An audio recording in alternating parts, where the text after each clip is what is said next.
Bismillahirrahmanirrahim. Assalamualaikum, salam sejahtera, salam Malaysia Madani. Terima kasih kerana bersama kami dalam Selamat Pagi Malaysia edisi Selasa 21 November 2023. Anda bersama dengan saya Irfan Syamina Sution bersama dengan Raja Sufi Raja Arif hari ini. Apa khabar Sufi? Alhamdulillah sihat. Irfan okey Irfan? Alhamdulillah, macamlah saya. Ya.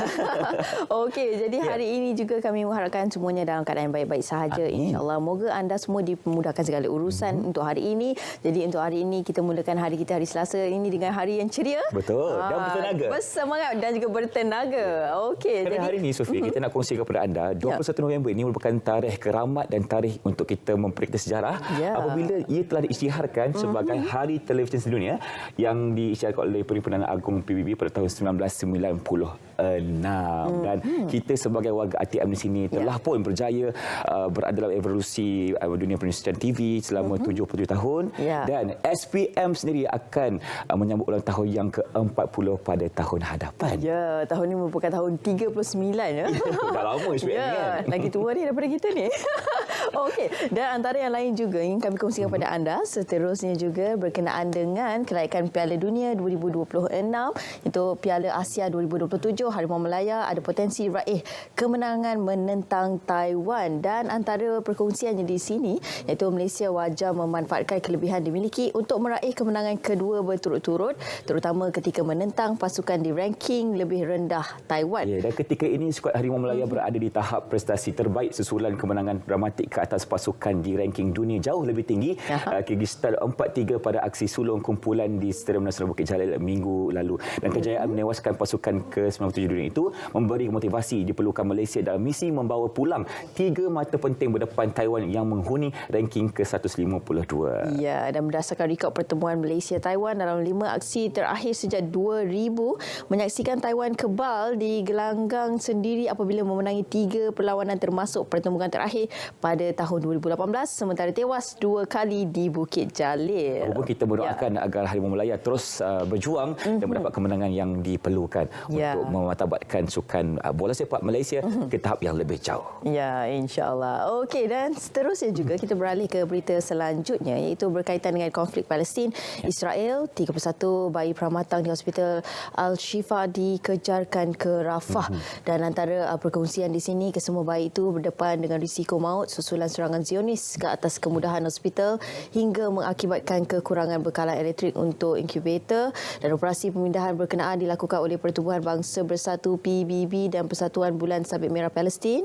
Ketua Pengarah Hospital Kementerian Kesihatan Palestin Dr. Muhammad Zouk berkata mereka akan distabilkan di Rafah sebelum dibawa ke hospital di Mesir. Ya, dan 8 bayi pramatang telah meninggal dunia di hospital tersebut kerana kekurangan tenaga dan ubat-ubatan ekoran serangan Zionis dan air untuk minuman bayi juga dilapor telah tercemar hingga mengakibatkan muntah, cirit-birit dan penurunan berat badan, malah ada yang kritikal serta menggunakan bantuan pernafasan. Dan juga Sabtu lalu tentera penjajah bertindak mengusir ratusan pesakit termasuk yang terlantar sakit serta kaki tangan Hospital Al-Shifa secara tidak beri kemanusiaan. Itu merupakan satu tindakan yang kejam yang memang patut kita sekarang ini kutuk sekeras-kerasnya dan kita kalau boleh ada peluang kita berikan sumbangan dan kita doakan untuk mereka di sana. Ya, betul. Jadi apa yang boleh kita lakukan adalah jangan putus doa anda, teruskan berdoa dan juga teruskan bantuan anda untuk sama-sama kita membantu mereka di sana. Kita tak dapat bersama-sama dengan mereka secara fizikalnya, tetapi apa yang boleh kita lakukan adalah senjata kita yang paling besar adalah doa kepada Allah SWT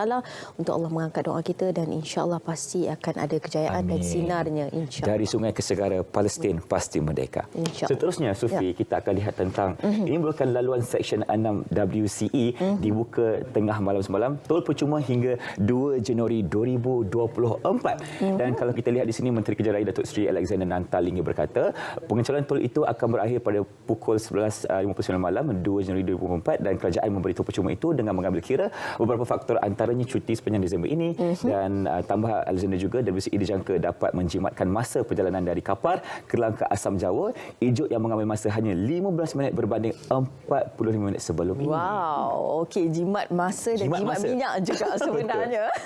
Jadi mudah untuk kita lah. Maksudnya ada orang kata ada akses lain, laluan lain, memberi kemudahan, akan mempercepatkan lagi laluan anda. Jadi bayangkan daripada 45 minit menjadi 15 minit, jadi untuk anda semua.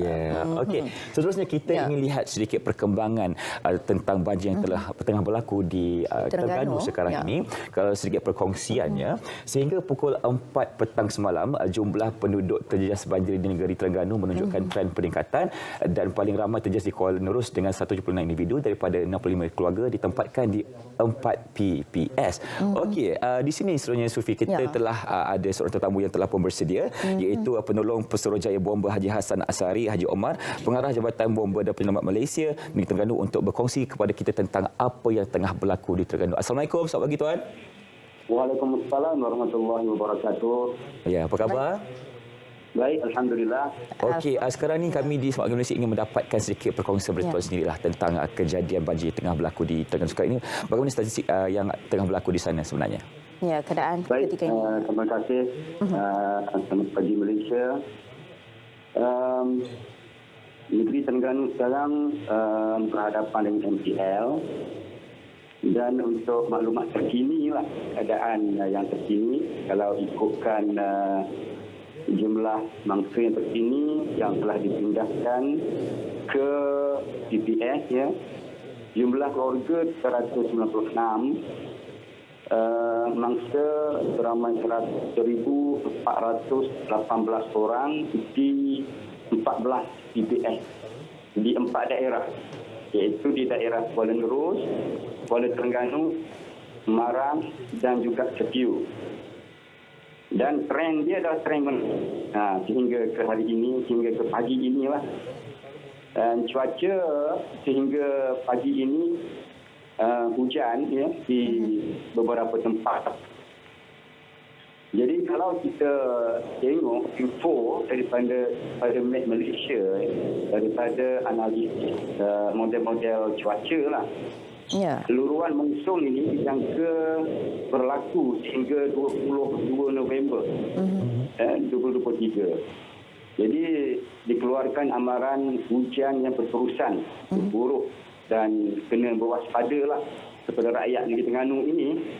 Dan amaran hujan berterusan itu sebenarnya melibatkan juga negeri-negeri lain di Pantai Timur, iaitu Kelantan, Pahang, terutama negeri Terengganu lah, dan juga negeri lain. Kemudian ada info daripada Jabatan Parit dan Saliran negeri Terengganu juga, ya, arah sungai utama ada yang terus menaik, tetapi ada juga yang menurun lah. Baik, Bomba Terengganu memang telah membuat persediaan rapi, ya, untuk menghadapi MPL ini, ya. Kerana di peringkat awal lagi, bahan awal lah pada masyarakat negeri Terengganu ini, lebih-lebih lagi mereka yang tinggal di kawasan berisiko banjir, ya, pengalaman tahun-tahun sebelum ini. Jadi hebahan itu Bomba Terengganu telah berikannya kepada masyarakat dalam Facebook jabatannya. Kemudian rakyat sendiri juga, Terengganu juga perlulah mengambil dan melihat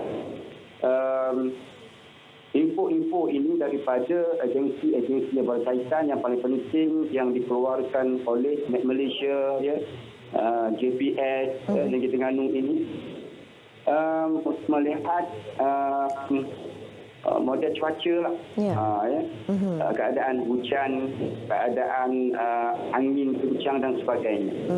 Baik tuan. Info itu telah disediakan oleh agensi-agensi berkaitan. Dan negeri Terengganu juga telah membuat penyelarasan sebenarnya bersama dengan agensi-agensi di peringkat negeri dan juga di peringkat daerah untuk merangka dan menyelaras aset-aset logistik dan juga hospitality lah. Baik. Bomba Terengganu juga ada pasukan atau gerak cepat yang akan digerakkan ke mana-mana lokasi, dan sekarang pun telah berjalan, ya, telah berlaku. Dalam masa yang sama, ya, logistik, ya, dari aset darat, ya, aset marine juga telah digerakkanlah ke mana-mana lokasi yang telah terlibat dengan banjir ini. Ya, baik. Itu dia. Terima kasih. Ya, baik. Terima kasih Tuan berkenaan dengan perincian tersebut. Nampaknya kita masa sangat mencemburui. Kita terima kasih banyak Tuan di atas perincian tersebut, iaitu Penolong Pesuruhanjaya Bomba Haji Hassan Asari, Haji Omar Pengarah Jabatan Bomba dan Penyelamat Malaysia Negeri Terengganu. Terima kasih banyak Tuan. Ya, sama-sama. Okey, itu dia perkongsian tentang keadaan musim mulut tengah berlaku sekarang ini di Negeri Terengganu.